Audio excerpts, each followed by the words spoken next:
फ़िलहाल अभी मैं नेशनल हाईवे 58 यानी कि आपको बताऊं तो ऋषिकेश से जो केदारनाथ बद्रीनाथ के लिए जो हाईवे जाता है उसमें हूँ। ऋषिकेश से बमुश्किल से अभी मैं 10 से 15 किलोमीटर आगे पहुँचा और जैसे ही मैंने देखा तो आप भी देख लीजिए कि क्या स्थिति है। ये एक पहाड़ है और अगर आपको नज़र आ रहा होगा तो कि पूरा का पूरा जल रखा है। आप देखिए अप्रैल का महीना है और फायरिंग सीज़न की अगर बात करें तो उत्तराखंड में ये स्टार्ट हो गई है।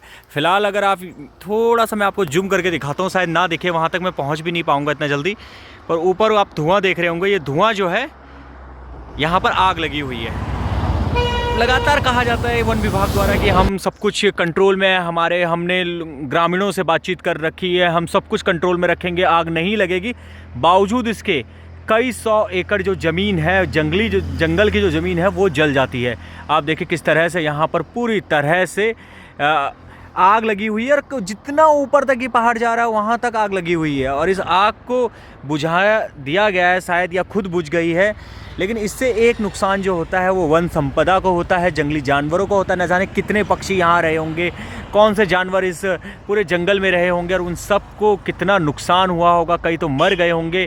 और इस तरह की कई सारी वीडियो भी आती हैं जहाँ पर जंगली जानवर जल रहे हैं, कभी वो भारत की रहती हैं, कभी वो विदेश की रहती हैं। लेकिन एक बहुत बड़ा चिंता का विषय है ये, और इस चिंता के विषय को गंभीरता से लेना होगा। आखिर क्यों आग लगती है इसको गंभीरता से समझना होगा।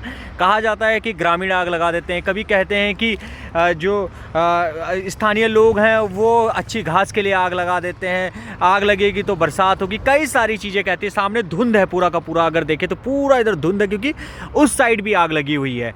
पूरे का अगर देखा जाए तो आपको जहाँ तक शायद मोबाइल में नज़र ना आए, लेकिन जहाँ तक मेरी नज़रें जा रही हैं वहाँ तक धुआं ही धुआं है, क्योंकि आग लगी हुई है पहाड़ों में और इस पहाड़ की इस आग को बुझाने की बहुत ज़्यादा ज़रूरत है।